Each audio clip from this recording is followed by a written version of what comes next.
la colaboración de Carlos Arredondo Cibaja nos habla hoy sobre el futuro del PRI, que se encuentra inmerso en una elección interna signada por los señalamientos de irregularidades y que, ha traído como consecuencia la salida de importantes cuadros de este partido, entre ellos, ya se lo habíamos comentado, el exgobernador Rogelio Montemayor, y también la inconformidad de aún priistas como Manlio Fabio Beltrones, que dijo: yo no voy a votar en esta elección. Carlos, un gusto saludarte, muy buenos días. ¿Qué tal, Juan? Muy buenos días a Marcela y al auditorio.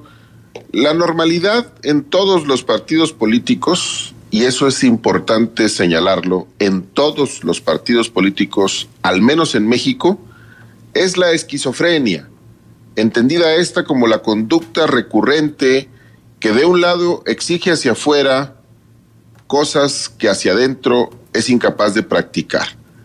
El señalamiento es particularmente cierto en términos de prácticas democráticas. Los partidos políticos, todos, otra vez, se desgarran las vestiduras ante el más mínimo elemento de perturbación en una elección constitucional, pero son incapaces de conducir un proceso interno que respete, ya no digamos las reglas elementales, sino las formas mínimas. No es de extrañar por eso que el proceso para seleccionar a la nueva dirigencia nacional del PRI se desarrolla en medio de la turbulencia. A últimas fechas, esa es la característica fundamental de cualquier proceso interno en cualquier partido político. Sin embargo, el caso del partido fundado por Plutarco Elías Calles merece comentario aparte porque se trata de la institución que tiene, a nivel mundial, el récord de permanencia en el poder en un país que, por lo menos en el papel, se clasifica como democrático. La relevancia del análisis estriba en el hecho de que la turbulencia interna en el PRI no la provoca una intensa discusión de ideas, sino las acusaciones cruzadas en el sentido de que los dados están cargados para que de la elección a realizarse el próximo 11 de agosto emerja como ganador el gobernador con licencia del estado de Campeche, Alejandro Moreno Cárdenas.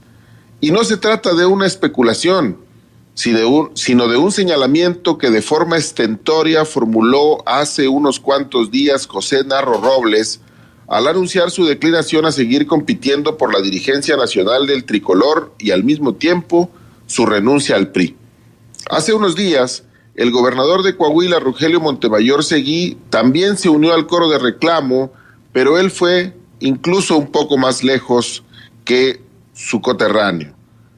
La ciudadanía en las pasadas elecciones de 2018, dice Montemayor en su carta de renuncia al PRI, mandó al PRI y a sus dirigentes y representantes con poder político un mensaje muy claro, muy fuerte.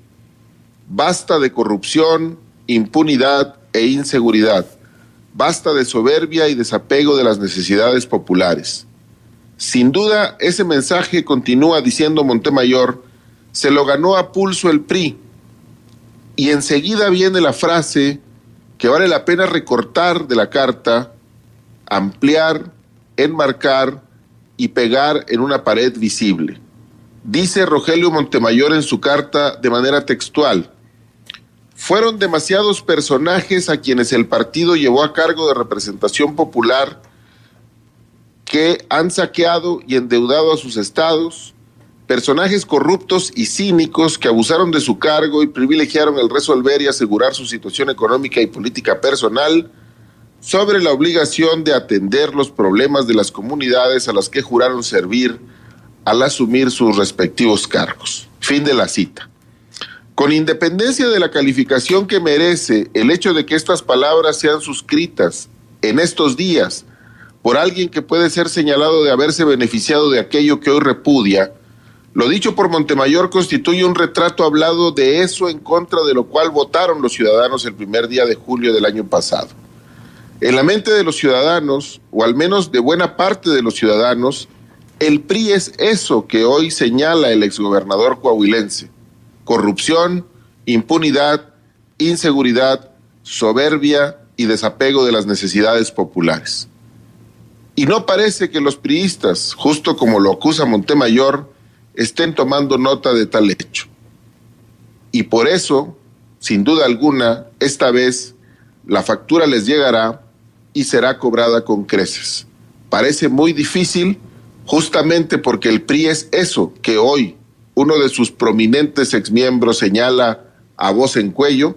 Justamente porque es eso, es bastante claro que el PRI solo está yendo cuesta abajo y lo único que hace al no rectificar en sus conductas históricas es únicamente prolongar su agonía, porque su muerte está cantada y parece absolutamente inevitable. Hasta aquí el comentario. Pues habrá que ver, Carlos, hasta qué punto, porque mira, ¿cuántas veces hemos escuchado lo mismo, que ya el PRI está en agonía y pues ahora sí que como el ave fénix resucita de sus cenizas y reemprende el vuelo? Hoy a estas alturas se ve mucho más difícil.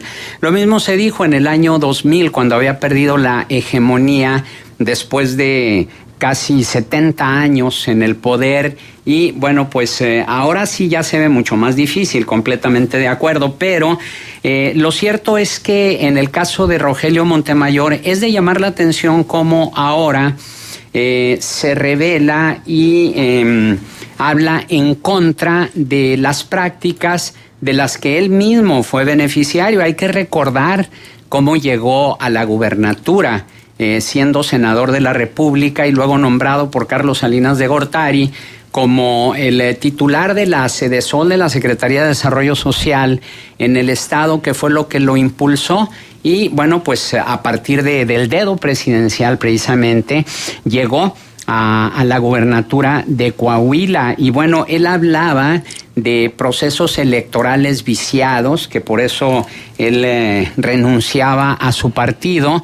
Y precisamente él participó en uno de esos procesos electorales viciados como director de Pemex y siendo señalado como el artífice principal del Pemex Gate. Sí, creo que por eso lo señalaba en mi intervención inicial. Hay que separar la parte de la dosis de cinismo que tiene lo que hoy dice Rogelio Montemayor. Quienes tenemos un poco más de años podemos recordar nítidamente el texto de la convocatoria que emitió la dirigencia estatal del PRI para seleccionar a su candidato a gobernador cuando Rogelio Montemayor fue ungido como candidato a la gubernatura de Coahuila, y las circunstancias alrededor de ese hecho cuando Enrique Martínez y Martínez intentó por diversos medios, ya no digamos hacerse con la candidatura, sino participar en el proceso interno, y le fue prácticamente y literalmente impedido. Y sí, hay una dosis de cinismo en esto que dice Rogelio Montemayor, pero creo que habría que separarlo y dejarlo para otra ocasión de comentario, para poner el énfasis en si lo que dice es cierto. Y creo que hay pocas dudas de que Rogelio Montemayor, cuando dice lo que dice en su carta, habla con la verdad, y habla con la verdad además a partir de conocerla desde adentro. Creo que Rogelio Montemayor está hablando en esta carta de lo que sabe porque le consta, de lo que sabe porque lo practicó, de que lo sabe porque fue beneficiario de esas prácticas o porque él mismo las puso en práctica para definir cuestiones, dirimir controversias e imponer su voluntad, básicamente, porque de eso se trata el modelo priista y el modelo de los partidos en general. Creo que hay que poner énfasis en este momento, por lo menos, en lo que dice y la forma en la que retrata a su partido, porque hace un retrato hablado prístino en 2 párrafos solamente.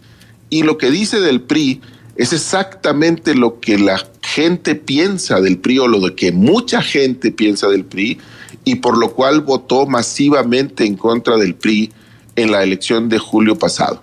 A diferencia de lo que ocurrió en el año 2000, cuando lo que había era una sensación de ahogo y de que había necesidad de una alternancia en el poder, lo que hubo en esta ocasión fue un repudio masivo hacia un partido, unas siglas, unos colores y unos nombres que representan lo peor de la política mexicana.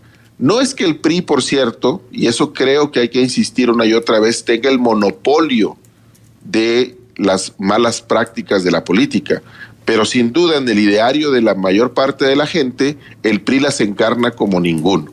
Y eso creo que hoy, que se airean las cosas de una manera mucho más amplia que antes, hoy sí establece una situación para el PRI de una enorme debilidad frente a los electores, y los priistas no están haciendo absolutamente nada, y esa es la otra parte que creo que hay que tomar en cuenta.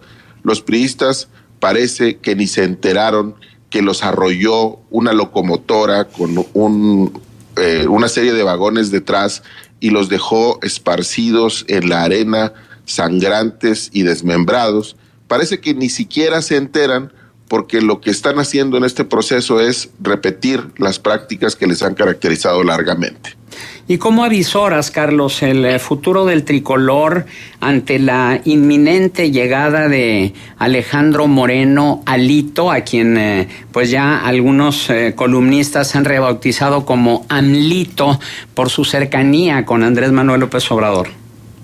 Pues mira, Narro Robles lo pintó de una forma que también habla de la experiencia de los priistas, y es que sea un partido gobernado desde la oficina principal de Palacio Nacional por el presidente de la República. Lo que acusa Narro Robles en su renuncia al Partido Revolucionario Institucional es que el PRI va en camino a convertirse una vez más en un partido que es definido y cuyas acciones son aprobadas en el escritorio del presidente de la República. Yo no sé si eso es enteramente cierto, pero creo que eso está en el ADN del PRI. El PRI no es capaz, los priistas no son capaces de reinventarse, no son capaces de la autocrítica, y a mí me parece que, a diferencia de lo que ocurrió en el año 2000 y de lo que ocurrió en 2006, en esta ocasión la falta de autocrítica de los priistas y la falta de un ejercicio serio hacia el interior que les permita reinventarse a partir de lo que los electores les dijeron el 1 de julio del año pasado, me parece que en esta ocasión sí constituye una herida de la que no se recuperarán, y me parece que el PRI está condenado a la extinción. Eso es lo que me parece en este momento.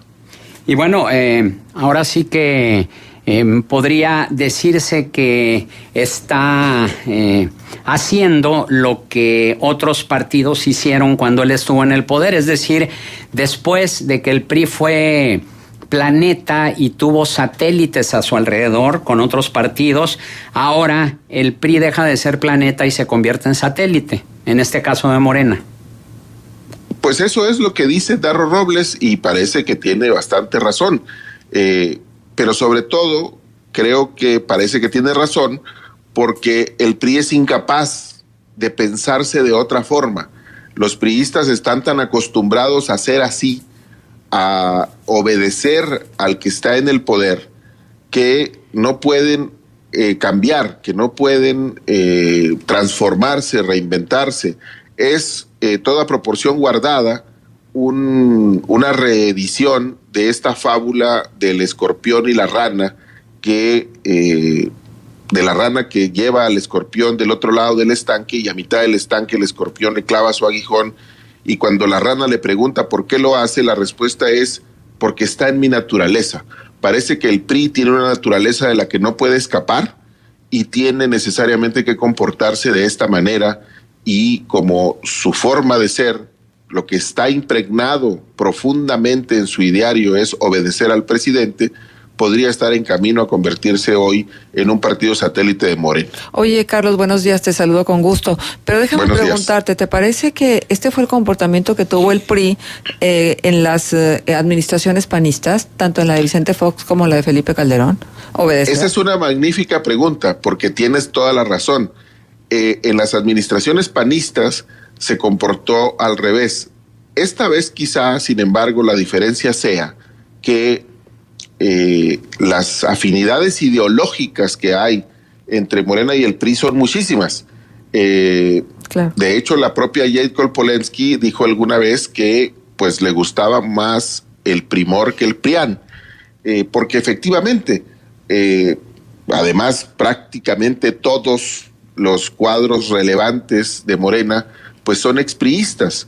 El ADN que comparten es el mismo y entonces no se siente tan incómodo ser satélite de un presidente con quien se tienen ciertas afinidades ideológicas o con quien se comparten mucho de los elementos del ideario con el cual se gobierna. Pero yo insistiría también en decir, bueno, esa es la tesis de José Narro. Suena plausible, suena coherente, porque además eso está en la historia del PRI y hay muchísima evidencia en ese sentido. Pero lo más importante, creo yo, en todo caso, sigue siendo este hecho de la incapacidad de la autocrítica y la incapacidad de reinventarse frente a una evidencia tan apabullante de repudio por parte de los electores, que además fue ratificada el primer domingo de este mes, cuando en las elecciones que se llevaron a cabo en los diferentes estados de la República, una vez más el PRI fue lanzado al sótano de los por lo menos al sótano de los partidos relevantes. Ahora déjame preguntarte otra cosa. Para Coahuila, porque creo que es muy importante que vayamos de lo general a lo particular. El hecho de que Carolina Villano sea la segunda en la fórmula de quienes contienden ahora para quedarse con la presidencia del comité ejecutivo Comité Nacional Ejecutivo de el Partido Revolucionario Institucional, vaya a tener alguna influencia en el Estado, la presencia de Carolina Villano? Mira, yo no creo que el hecho de que Carolina Villano esté en esa fórmula tenga un significado para Coahuila. Creo que tiene un significado para el estado de Hidalgo, de donde ella es originaria y donde están todos sus afectos. Yo tengo para mí que Carolina Villano fue la primera dama coahuilense por un hecho circunstancial, pero que no tiene ningún apego por este estado y que no tiene ningún arraigo en Coahuila, más allá del hecho circunstancial de haber sido la esposa del exgobernador Rubén Moreira. Ajá, entonces creo que por tiene ejemplo, poco significado. ¿La influencia que puede tener también en la carrera política de Rubén Moreira? Bueno, ahí sí creo que hay otras cosas. Sin duda alguna es la apuesta de Rubén Moreira, el exgobernador coahuilense, por mantenerse en el primer círculo del poder dentro del PRI. Sí, ahí sí creo que tiene un significado en términos de que la carrera política de Rubén Moreira sufre otra vez una recarga, pero tiene que ver, creo yo, con la carrera política de él. No creo que tiene que ver con el destino de Coahuila y no me parece, yo no lo veo así como un asunto trascendente en términos de una persona vinculada fuertemente a un exgobernador coahuilense podría ser la próxima secretaria general del PRI, y eso tiene un significado en términos de la política coahuilense. Creo que el significado es más de carácter personal que de carácter social. ¿No influye nada, por ejemplo, en quienes van a las boletas en las próximas elecciones? Bueno, claro, sí, tiene eso, pero insisto, es la pervivencia de un grupo político, incluso dentro del propio PRI. Es este mazo de cartas que creo que Rubén Moreira pone sobre la mesa y le demuestra al resto de sus coterráneos priistas que él sigue teniendo mayores habilidades para mantener una cuota de poder para sí y para su grupo. Sí, creo que puede tener una fuerte repercusión en quienes aparecerán en las boletas el próximo año como candidatos a diputados, pero quizá no sea tan inmediato en todo caso, sino más a largo plazo. Ajá. Pero déjame preguntarte entonces de otra manera, ¿quién se fortalece en el PRI Coahuila con la llegada de estos personajes al PRI nacional? Yo creo que el que más gana en esto es Rubén Moreira, por supuesto. Me parece que las lecturas que se darán en los próximos días o que ya se dan es que quien se fortalece es el gobernador Miguel Riquelme. Yo no lo veo así. No me parece que el hecho de que Miguel Riquelme esté apoyando pues más o menos de manera abierta a Lito Cárdenas, eso sea un signo de que es el quien más gana en esta mesa revuelta. Creo que el que más gana se llama Rubén Moreira y una vez más demuestra que tiene grandes habilidades para colocarse en el momento adecuado, en el lugar adecuado. Bien. Muy bien, Carlos, pues algún punto de contacto. Pueden encontrarme en Twitter como @cibaja3 y en Facebook como Carlos Alberto Arredondo. Gracias, Carlos Arredondo Cibaja.